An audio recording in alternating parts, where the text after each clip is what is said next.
जीवन क्लासेस में आप सभी छात्रों का स्वागत है। यह पेपर सामाजिक विज्ञान में दीर्घ उत्तरीय प्रश्न, लघु उत्तरीय प्रश्न और ऑब्जेक्टिव टाइप के क्वेश्चन सभी प्रश्नों का संग्रह है। चलिए देखते हैं। सामाजिक विज्ञान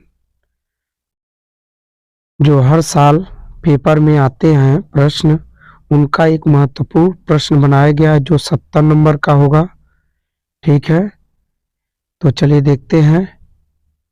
पहला क्वेश्चन इसमें दे रहा है, फ्रांसीसी क्रांति का प्रथम प्रारंभ किस वर्ष हुआ? फ्रांसीसी क्रांति का प्रथम प्रारंभ किस वर्ष हुआ? ऑप्शन दिया है 1788 ईस्वी में, 1789 ईस्वी में, 1790 ईस्वी में, 1787 ईस्वी में। तो इसका सही आंसर क्या होगा बताइए, आप लोग कमेंट करिए। चलिए देखिए, बोला इसमें फ्रांसीसी क्रांति का प्रारंभ किस वर्ष हुआ, तो सही ऑप्शन हो जाएगा 1789। इसका सही ऑप्शन क्या हो जाएगा? 1789। अगला देखिए, जर्मनी का एकीकरण का श्रेय इनमें से किसे दिया जाता है? पहला ऑप्शन है ऑटोबान, दूसरा है ऑटोबान बिस्मार्क, दूसरा है विलियम प्रथम, तीसरा है हिटलर और चौथा है मेस्सिनी। तो इसका सही आंसर हो जाएगा ऑटोबान बिस्मार्क। ठीक है, कोई कंफ्यूजन? यानी जर्मनी का एकीकरण का श्रेय ऑटोबान बिस्मार्क को दिया जाता है। यह एक बहुत ही महत्वपूर्ण प्रश्न पत्र है। आप सभी छात्र इन सभी प्रश्नों को एक बार जरूर हल कर लेंगे। ठीक है, और यह वेरी वेरी इंपॉर्टेंट है, बहुत ही महत्वपूर्ण है। ठीक है, देखिए तीसरा, सविनय अवज्ञा आंदोलन कब चलाया गया? सविनय अवज्ञा आंदोलन कब चलाया गया? पहला ऑप्शन है 1920, दूसरा 1927, तीसरा 1930 और चौथा ऑप्शन दिया हुआ है 1935। इसका सही ऑप्शन क्या सही हो जाएगा? चलिए, सही हो जाएगा इसका 1930 में। सविनय अवज्ञा आंदोलन 1930 में चलाया गया था। कोई कंफ्यूजन? चलिए अब अगला प्रश्न देखते हैं। हिंदू स्वराज पुस्तक के लेखक हैं सरदार वल्लभ भाई पटेल या सरदार पटेल, बाल गंगाधर तिलक, महात्मा गांधी और सुभाष चंद्र बोस। तो इसका सही आंसर हो जाएगा, पहले तो प्रश्न देख लेते हैं। हिंद स्वराज पुस्तक के लेखक हैं, मतलब कि हिंद स्वराज जो पुस्तक के लेखक है महात्मा गांधी है। ठीक है ना, कोई कंफ्यूजन? हिंद स्वराज पुस्तक के लेखक कौन है? महात्मा गांधी। चलिए अब देखिए अगला प्रश्न, पांचवा है, संयुक्त राष्ट्र संघ का मुख्यालय कहाँ पर स्थित है? ठीक है, संयुक्त राष्ट्र संघ का मुख्यालय कहाँ पर स्थित है? देखिए चार ऑप्शन दिया हुआ है, वाशिंगटन, जिनेवा, न्यूयॉर्क और ऑस्ट्रिया। ठीक है, तो इसका सही आंसर क्या हो जाएगा? जल्दी से बताइए आप लोग, पहले हमें तो बताना ही है। सबसे पहले आप लोग बताइए, तो देखिए क्या होगा? न्यूयॉर्क। क्या हो जाएगा? न्यूयॉर्क। ठीक है, कोई कंफ्यूजन? अगला देखिए, कपास की खेती के लिए कौन सी मृदा उपयुक्त है? उपयुक्त मतलब होता है कि सही है। ठीक है, कपास की खेती के लिए कौन सी मृदा क्या है? उपयुक्त है। तो ऑप्शन दिया हुआ है काली मृदा, लाल मृदा, जलोढ़ मृदा और लेटराइट मृदा। तो आपको बताना है कपास की खेती के लिए कौन सी मृदा उपयुक्त होती है, तो काली मृदा। ठीक है, कोई कंफ्यूजन? चलिए अगला प्रश्न, 6 ऑब्जेक्टिव टाइप के क्वेश्चन हो गए। अब हम आपको देखिए सातवां देखिए, भारत की पहली नदी घाटी परियोजना किस नदी पर बनाई गई? ऑप्शन है दामोदर नदी, नर्मदा नदी, कोसी नदी और चिनाब नदी। तो इसका सही आंसर क्या हो जाएगा? मतलब बोला पहली नदी घाटी परियोजना किस नदी पे? तो दामोदर नदी पे। ठीक है, कोई कंफ्यूजन? हाँ, कोई अगर कंफ्यूजन हो तो मेरे मोबाइल नंबर पे इसका कंफ्यूजन को दूर कर लीजिएगा, मैसेज कर दीजिएगा, उसका सही आंसर बता दिया। चाहे कुछ भी आपको जो भी विषय का पीडीएफ चाहिए या जो भी चाहिए आप मैसेज कर दीजिएगा, बता दीजिएगा। देखिए अगला प्रश्न, निम्नलिखित में से कौन सा एक रेशेदार फसल है? तो ऑप्शन दिया है जूट, काफी, जौ, रबर। तो बोला निम्नलिखित में से कौन सा एक रेशेदार फसल है? रेशेदार फसल के बारे में बोल रहा है तो जूट है जो रेशेदार फसल होता है। ठीक है, कोई कंफ्यूजन? कोई कंफ्यूजन नहीं होना चाहिए। ठीक है, जब तक जगजीवन सर है तो कोई कंफ्यूजन नहीं होना चाहिए। देखिए 9वां प्रश्न, निम्नलिखित में से कौन सा उस कृषि प्रणाली को दर्शाता है जिसमें एक ही फसल लंबे चौड़े क्षेत्र में उगाई जाती है? ऑप्शन दिया हुआ है स्थानांतरित कृषि, रोपड़ कृषि, बागवानी कृषि, गहन कृषि। तो इसका सही आंसर हो जाएगा, इसमें दिया हुआ है लंबे चौड़े क्षेत्र में उगाई जाती है एक ही फसल लंबे चौड़े क्षेत्र में, तो रोपड़ कृषि। ठीक है, कोई कंफ्यूजन? रोपड़ कृषि क्या हो जाएगा? सही हो जाएगा।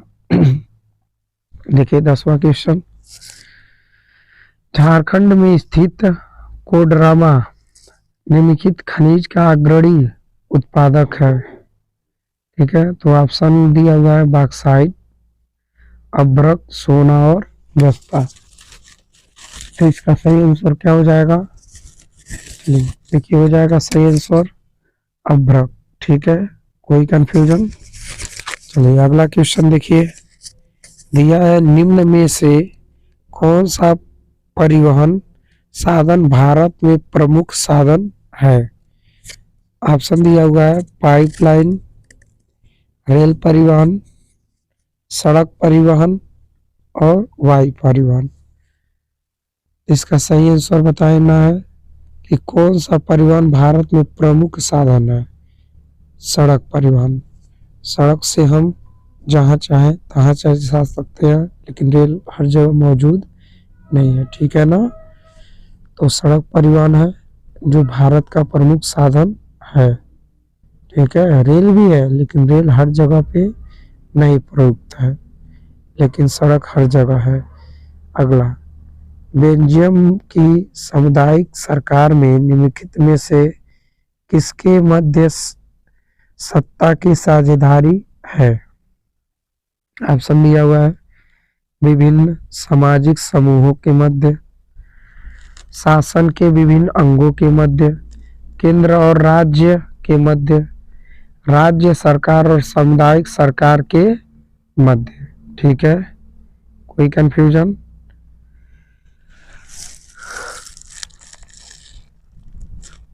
तो इसमें दिया हुआ है कि बेल्जियम के सामुदायिक सरकार में निम्नलिखित में से कौन सा मध्य सत्ता की साझेदारी है? तो पहला वाला हो जाएगा विभिन्न सामाजिक समूहों के मध्य। ठीक है, आपको पता होगा 20 प्रश्न ऑब्जेक्टिव होंगे। ठीक है, तो अब देखिए 13वां प्रश्न, निम्नलिखित में से किसमें महिलाओं के लिए आरक्षण सुनिश्चित है? विधानसभाओं में, राज्यसभाओं में, लोकसभाओं में, और चौथा ऑप्शन क्या दिया हुआ है? पंचायती राज संस्थाओं में। इसका सही आंसर क्या हो जाएगा? देखिए हो जाएगा पंचायती राज संस्थाओं में। ठीक है, कोई कंफ्यूजन? अगला प्रश्न देखिए जी,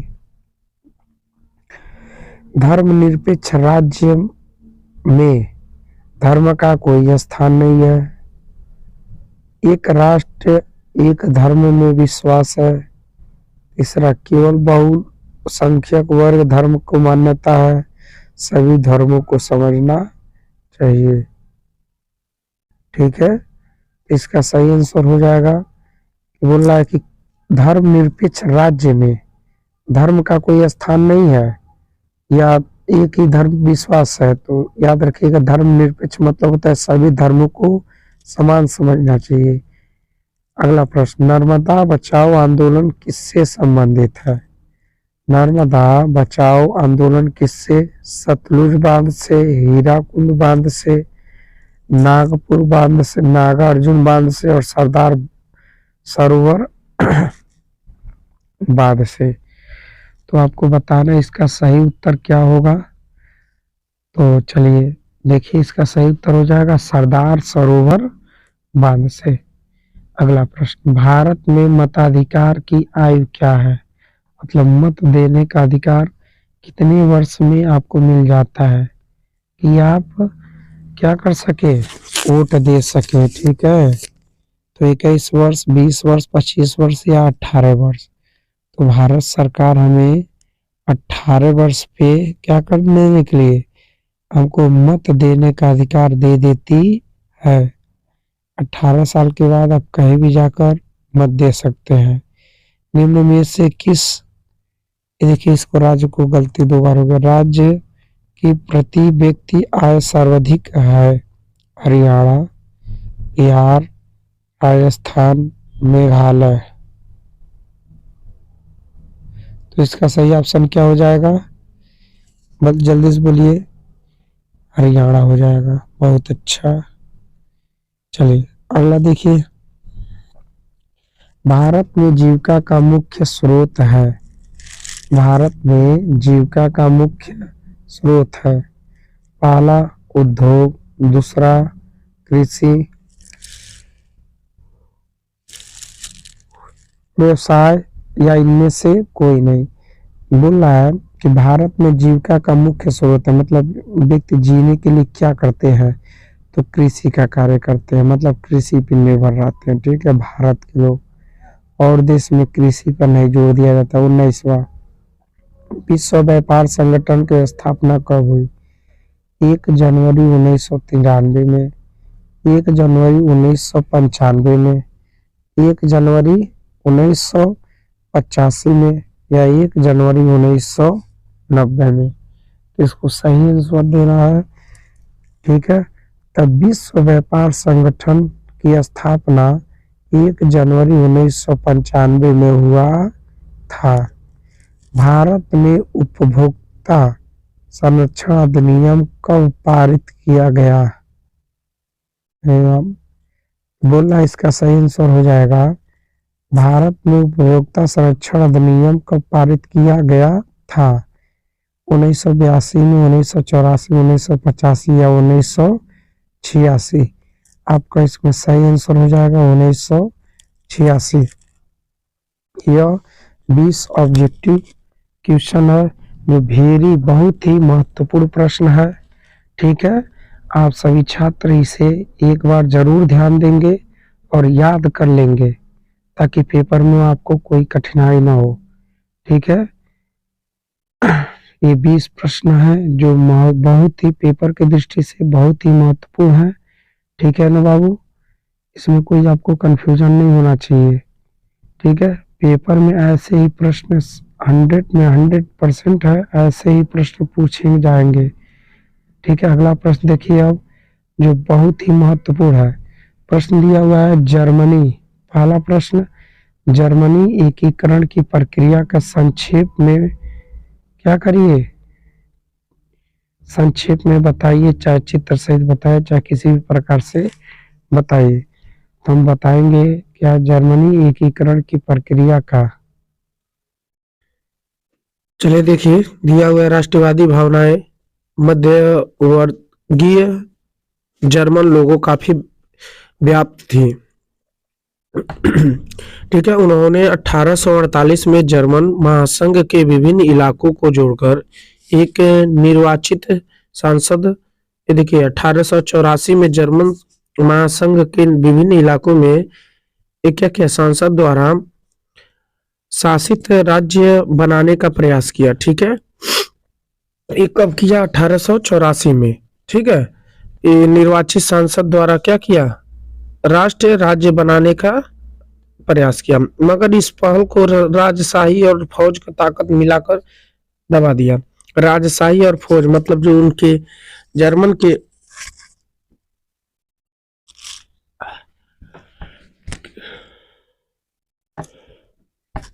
जो तानाशाह और राजशाही थे, उन्होंने क्या करे, मिलकर दबा दिया। उनका पसा बड़े भूस्वामियों से भी समर्थन किया। भूस्वामियों मतलब होता है राजा महाराजा, मालिक से भी क्या किया, समर्थन किया। इसके बाद प्रसा ने राष्ट्रीय एकीकरण के आंदोलन का नेतृत्व संभाल लिया। ठीक है, प्रसा ने जो था वो राष्ट्रीय एकीकरण के आंदोलन का नेतृत्व क्या कर लिया, संभाल लिया। इसका मुख्यमंत्री ऑटोवान बिस्मार्क इस प्रक्रिया के जनक था। एक और मुख्यमंत्री कौन था, ऑटोवान। ठीक है ना, बिस्मार्क इस प्रक्रिया का जिसे प्रसा को सेना और नौकरशाही की मदद ली। किसका मदद लिया, नौकरशाही का मदद ली। 7 वर्ष के दौरान ऑस्ट्रिया, डेनमार्क और फ्रांस के 3 युद्धों, कौन कौन, ऑस्ट्रिया, डेनमार्क और फ्रांस के 3 युद्धों में प्रसा की जीत हुई और एकीकरण की प्रक्रिया में प्रसा की जीत हुई और एकीकरण की प्रक्रिया पूरी हुई जनवरी, ठीक है, 1871 में वसीय में हुए एक समारोह में राजा विलियम प्रथम को जर्मनी का सम्राट घोषित किया। कब किया गया, 1871 में राजा विलियम को प्रथम जर्मनी का, याद रखिएगा। इस तरह 1871 में जर्मनी का एकीकरण हुआ। कोई कंफ्यूजन, बहुत ही इंपॉर्टेंट क्वेश्चन है, आप सभी इसको देखिए, आंसर सहित हम लिखे हैं ताकि आप सब याद कर सके। ठीक है, इसको आप सभी छात्र याद कर लीजिएगा अच्छे से। ठीक है, ये लघु उत्तरीय प्रश्न है, ध्यान दीजिएगा अच्छे से। अगर चैनल पे नए हो तो चैनल को सब्सक्राइब और वीडियो को लाइक जरूर कर दें। अगला प्रश्न देखिए, प्रश्न दिया है दूसरा, नमक यात्रा उपनिवेशद के खिलाफ प्रतिरोधक एक असरदारी प्रतीक थे, स्पष्ट कीजिए। ठीक है, इंपॉर्टेंट क्वेश्चन है, जो भी क्वेश्चन है बहुत ही इंपॉर्टेंट क्वेश्चन है आपके लिए। ठीक है, तो देखिए दिया हुआ है, इसका आंसर देखिए। 31 जनवरी 1930 को गांधी जी ने वायसराय इरविन को एक खत लिखा। ठीक है, गांधी जी ने 31 जनवरी 1930 को खत लिखा। इस खत में उन्होंने 11 मांगों का उल्लेख किया, 11। ठीक है, इसमें से कुछ मांगे थी, जबकि कुछ मांगे उद्योगपतियों से लेकर किसानों तक विभिन्न तबकों से जुड़ी हुई थी। गांधी जी ने इन मांगों के माध्यम से, ठीक है, गांधी जी ने इन मांगों के माध्यम से समाज के सभी वर्ग को अपने साथ जोड़ना चाहते थे। ठीक है,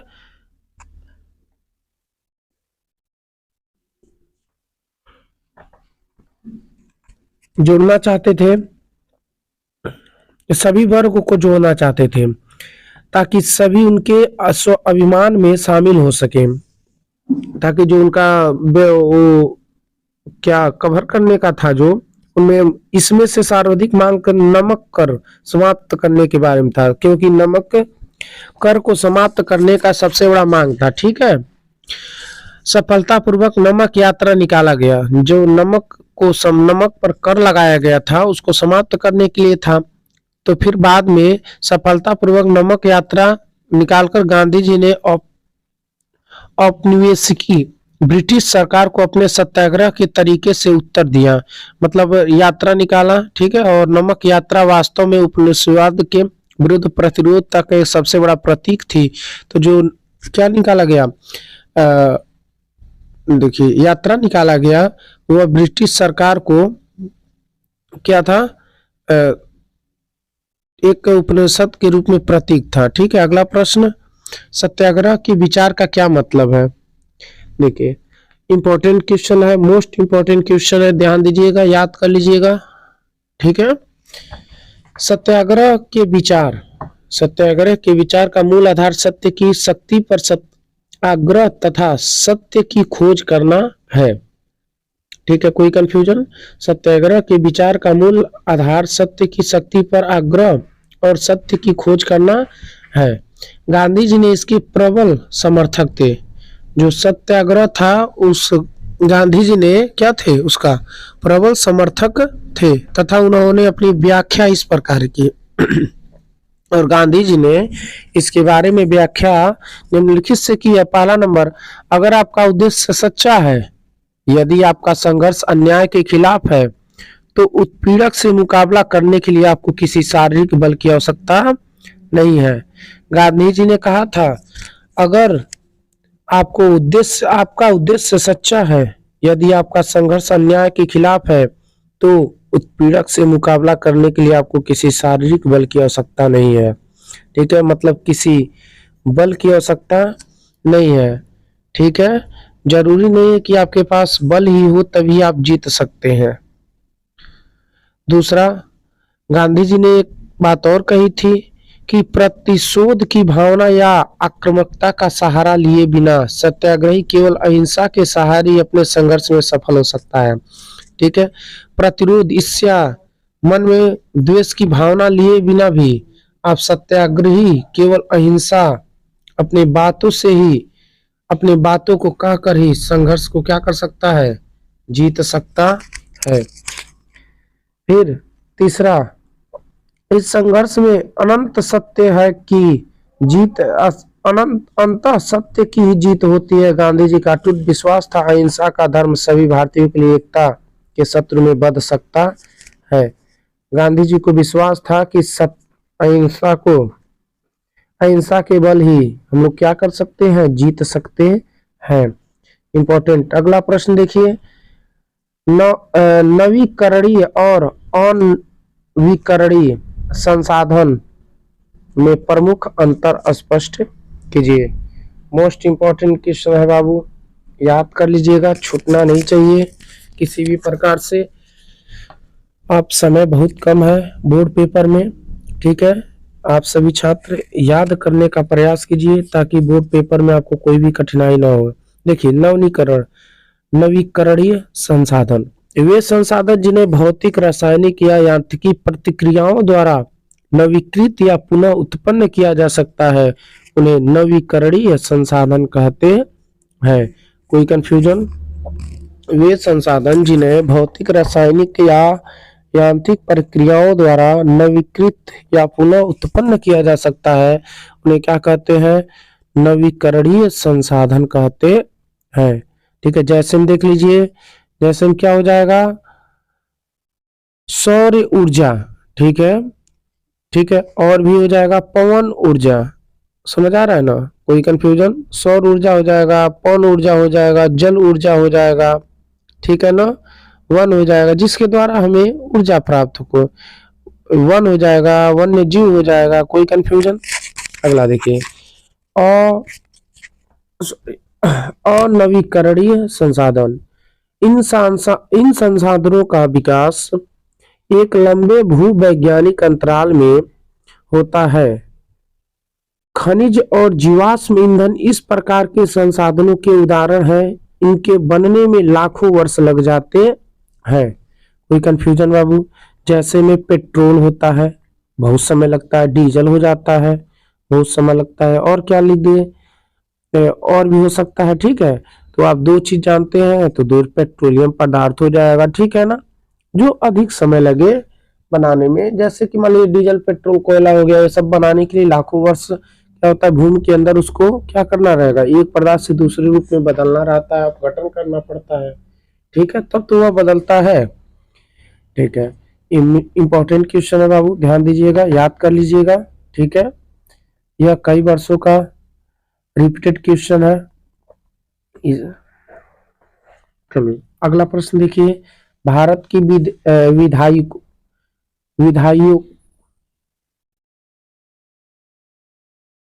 भारत की विधायिकाओं में महिलाओं की